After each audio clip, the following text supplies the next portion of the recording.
皆さんこんにちは。USJ によって暗黒面に落とされた男、つむぎむです。こんにちは、助手のおしゃまんべです。本日は12月9日土曜日。今日はアーシの自家用ヘリに乗って USJ を空から眺めてみようと思うよ。先輩、商店街の9時でヘリコプターの搭乗体験当たってよかったですね。アーシはいつも暇さえあれば自家用ヘリに乗って USJ を空から眺めてるんだ。アーシにとってヘリは相棒みたいなもんだね。商店街の9時当たってよかったっすね先輩。おしゃまんべちゃん見て、あれが夢島。2025年開催予定の大阪万博の会場だよ。へえ、あそこがそうなんすか。この位置からだと奥にある万博開催エリアより手前にある IR 建設エリアの方がよく見えるね。あ、USJ からいつも見えてる橋が見えるっす。あれは天保山大橋だね。そしてその奥に見えるのが USJ だよ。わあ、USJ って上から見るとこんな感じなんすね。アーシはいつも見慣れてるけど、おしゃまんべちゃんは初めて見るよね。どう？空から見る USJ なんだか Google マップで見るのと大差ないっす。ジュラシックパークサライドで大規模改修をしてるね。あ、首長いやつ、ブルーシートで覆われてるっす。ウルトラサウルスだね。てっきり撤去してるかと思ったけど、あの子は巨大だし、地面と完全にひっついているから、あの場所からは動かさないのかな。でも、未だにモササウルスの水槽が設置してないってことは、ジュラシックワールドにはリニューアルしないってことっすかね。ちょっとがっかりっす。アーシはジュラシックパークの方が好きだから、そのままでいてほしいよ。あと、建物の壁は一面シートで覆われて補修作業がしてあるね。バックドラフトの裏側は土を掘り返してるけど、これといって建物とかは建っていないね。跳ね橋の近くでも工事はしてるけど、サイズが小さいから多分アトラクションの類じゃないだろうね。てか、ドンキーコングのエリアが見えるっす。ほんとだね。空から見ると、やっぱりハリーポッターエリアとかなり近いというか、スレスレの位置にあるね。てかあれ、ジェットコースターの試験走行やってるね。ハリーポッターエリアからちょくちょく見えるけど、こんなにはっきりした姿を見たのは初めてだよ。いいなぁ、私も乗りたいっす。まだ無人のテスト走行だよ。ウォーターワールドの飛行機が見えるっす。ほんとだ、横を見てごらん、もう1台飛行機がいるよ。飛行機って2台あるんすね。初めて知ったっす。確か4台くらいスペアがあったと思うよ。それじゃ、着陸します。どうだった、おしゃまんべちゃん、楽しかった？意外と楽しかったっす。先輩が連れてきてくれたスポットで唯一じゃなくて一番楽しかったっす。それはよかった。これはアーシの自家用ヘリだから、またいつでも。先輩、商店街の9時当たって。それにしても、今の USJ ってあちこちで工事してるんすね。そうだね。ドンキーコングの新エリアやジュラシックパークサライド。他にも、バックドラフトやスヌーピースタジオ、そしてターミネーターでも工事をしてる。てかドンキーコングのエリア、生で初めて見たんすけど、なんか思ったよりも狭いエリアっすね。まあ確かにそうだね。それじゃ、今日は、ドンキーコングの新エリアについて解説していくよ。あ、これって前座だったんすね。帰っていいっすか？帰らないで。さて、前座が長くなったけど、今回は USJ の新エリア、ドンキーコングカントリーについて解説していくよ。お願いしますっす。まずはじめに概要から。発表があったから知ってる人も多いだろうけど、ドンキーコングの新エリアが2024年春に開業することが先日発表されたね。この新エリアは既存のスーパーニンテンドーワールド内に拡張する形でオープンする。と言っても、ドンキーコングができることは、初めから決まっていて、まあ、とどのつまり、話題性を持たせるために、意図的に工事期間をずらしたって感じだね。ドンキーコングカントリーが誕生することで、ようやく、スーパーニンテンドーワールドは、一つのエリアとして完成するんだ。最初、マリオしかいないのに、なんでスーパーニンテンドーワールドって名前なのか、ずっと気になってたんすけど、マリオとドンキーコング、二人のエリアだったんすね。伏線回収だね。先輩、今ふと思ったんですけど、これって要するに、今のニンテンドーエリアが、ちょっと広くなるだけなんすよね。ってことは、ドンキーコングエリアって、ニンテンドーエリアの入場整理券がないと入れないんすか？多分、入れないと思うよ。特に、ニンテンドーエリアの入り口は一箇所しか存在しないし、この通路が出口まで兼ねてる。行き止まりのエリアに入れる収容人数なんて限界があるから、入場整理券でゲスト数をコントロールする必要はあるね。それだと、今後ますます、ニンテンドーエリアの整理券が取得しづらくなるかもっすね。そうだね。でも、エクスプレスパスには、ニンテンドーエリアの入場確約券もついているから、それを買わせようって魂胆も少し見え隠れするけどね。遠方から来る旅行客とかは、お金をケチらず、無難に、この足元を見たような有料チケットを購入した方が良いと思う。まず気になるエリアの内装についてだけど。シャーシャシャーン。こんな風な内装になっているよ。可愛いエリアっすね。でも本音、そんなに広くなさそうな気もするっす。そうだね。広さは上空から見るとわかりやすいけど、既存のマリオのエリアと同じくらい。でも、エリアの大部分をジェットコースターが占めているから、実際にゲストが歩くことができるエリアはこの範囲。東京にある学校をつけたデザイナーズ物件並みに激狭物件っすね。どんな施設があるんすか？まずはアトラクション。種類としては、ライドタイプとインタラクティブタイプ。まあ、わかりやすく言い換えると、乗り物と体験型ゲームがあるね。そして、軽食の提供なんかもあると思うよ。乗り物って言うと、さっき見えたジェットコースターすか？そうだよ。このエリアの土地のほぼ全てが、あのジェットコースターに当てられてる。間違いなくメインアトラクションだよ。神殿のゴリラの口から滝が流れてるっす。いや、実はこれ滝じゃなくてスモークなんだよね。また古代広告だったっす。もともとは滝にする予定だったみたいだけど、結局はスモークで妥協したみたい。で、あとは、ツリーハウスみたいな小屋と太鼓みたいなのが見えるね。ツリーハウスみたいなのはレストランっすかね？いや、レストランにしては、厨房とかのスペースがなさすぎるから、ここは、グリーティングのスペースじゃないかなって予想してるよ。ドンキーコングに会えるんすか？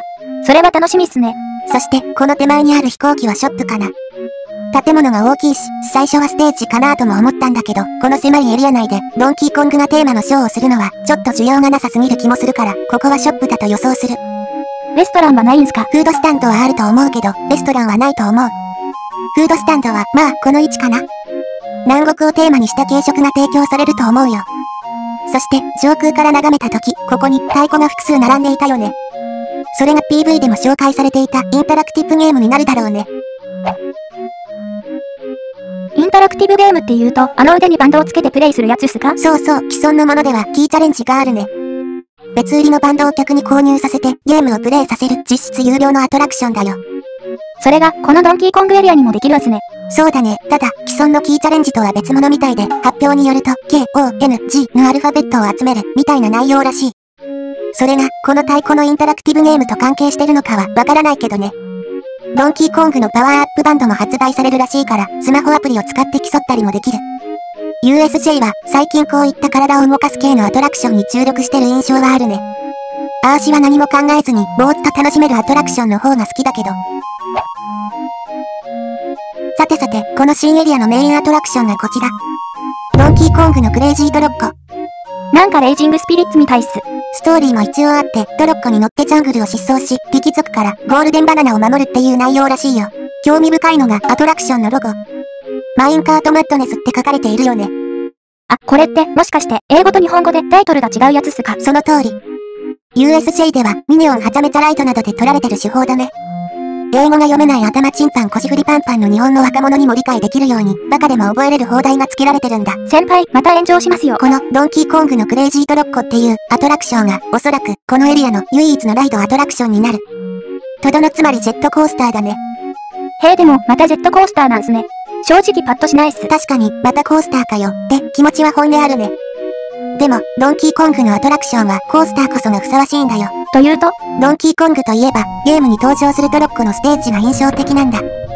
映画、インディ・ジョーンズ、魔宮の伝説に出てきたようなトロッコで爆走してレールが途切れてるところをジャンプしたりするよ。へえ、ゲームやったことないんで知らなかったですけど、こんなステージがあるんすね。あーしもゲームやったことないから知らないよ。はい。USJ のチャンネルだからしぶしぶ解説してるだけで、ドンキーコングのゲーム自体にはぶっちゃけ何の思い入れもないで。そして、USJ のドンキーコングのクレイジートロッコでは、これを忠実に再現する予定なんだ。このレールが途切れてるのをジャンプするところとかも再現するんすか？そうだよ。そんなことできるんすか？どうやって？それが、ユニバーサルが以前から開発していた、ブームコースターの技術を使えば再現可能なんだ。USJ 情報局。LCA Studios.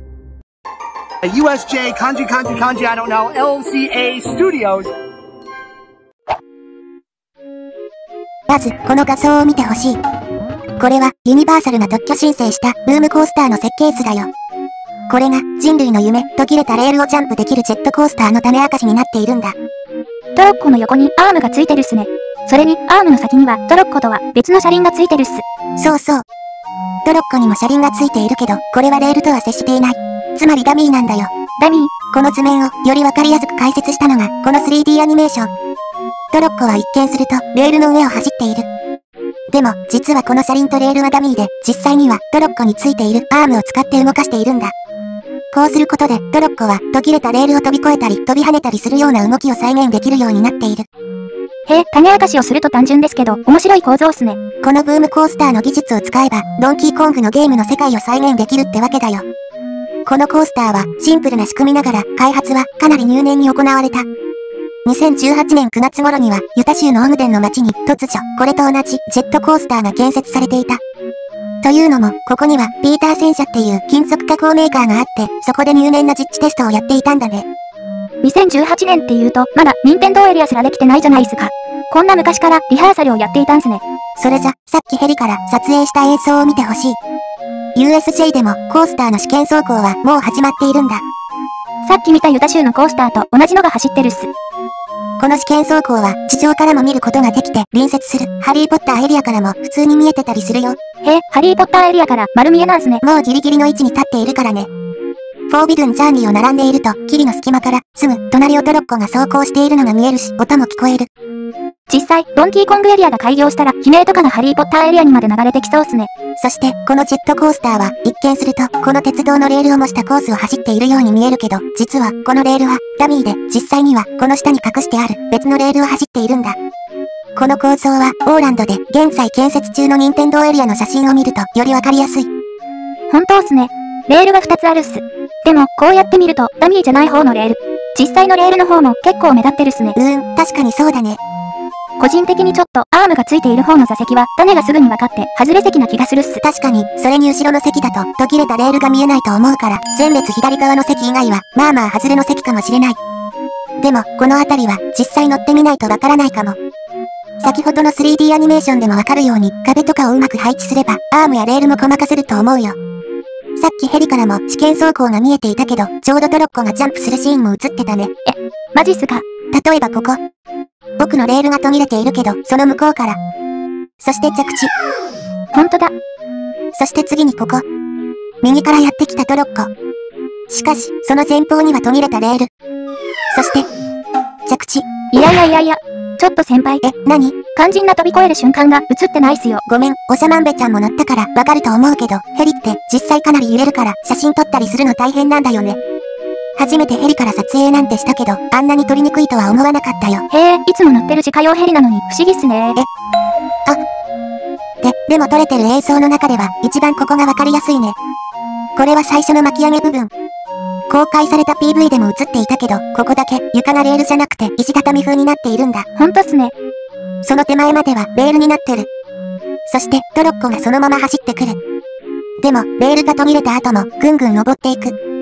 レールが途切れてて脱線する。と思いきや、脱線しないみたいな演出になってるんですね。そうだね。このコースターは途切れたレールの上を走行する画期的なアトラクションに間違いないね。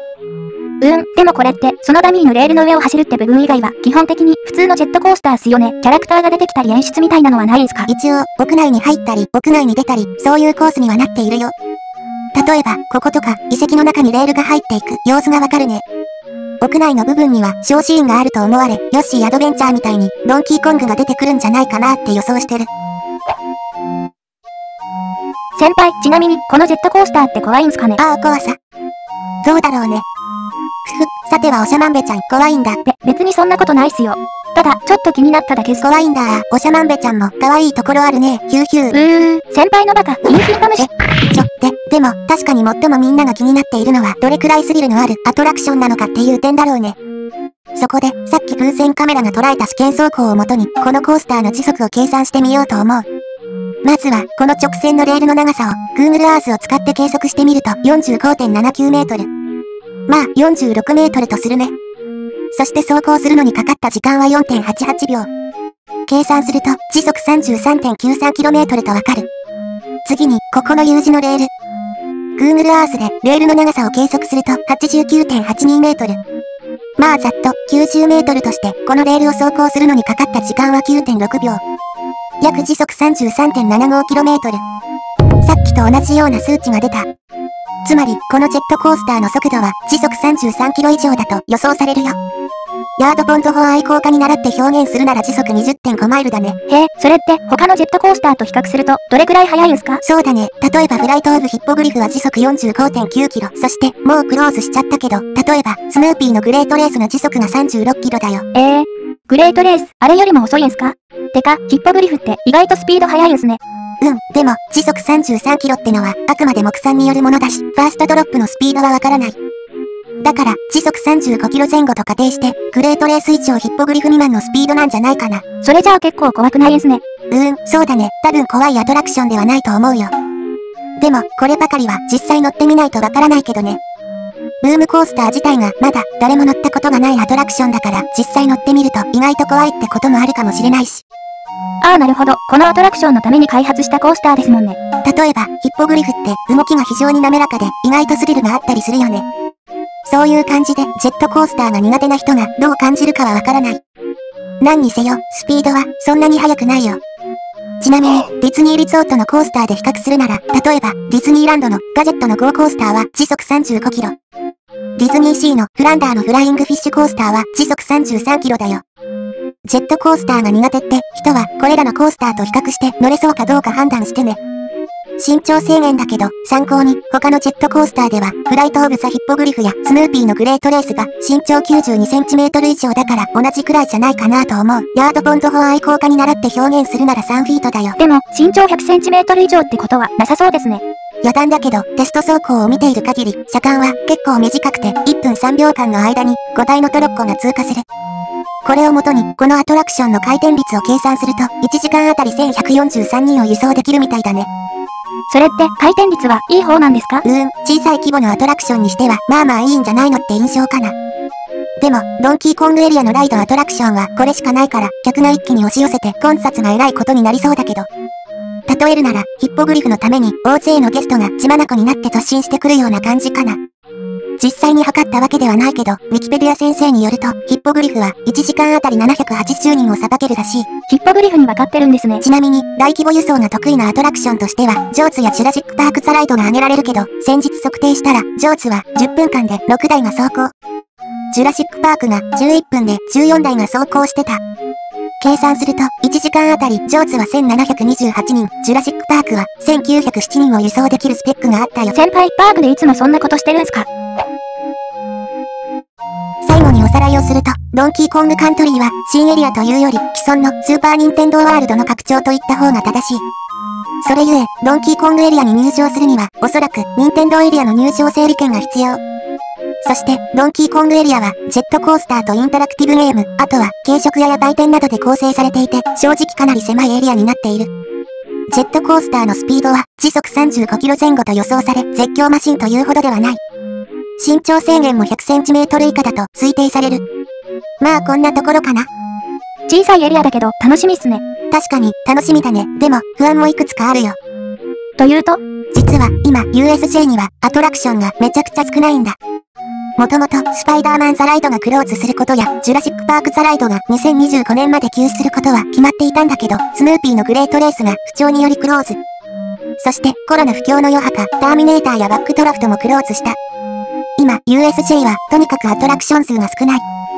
ドンキーコングの影響で、さらにゲストが増えるのに、アトラクション数が少ないってことっすね。そうだね。しかも、ドンキーコングのクレイジートロッコの開業で、アトラクション数は一つ増えるけど、入場制限で体験できる人数を絞る関係上、多分、混雑緩和には何も貢献しないだろうし。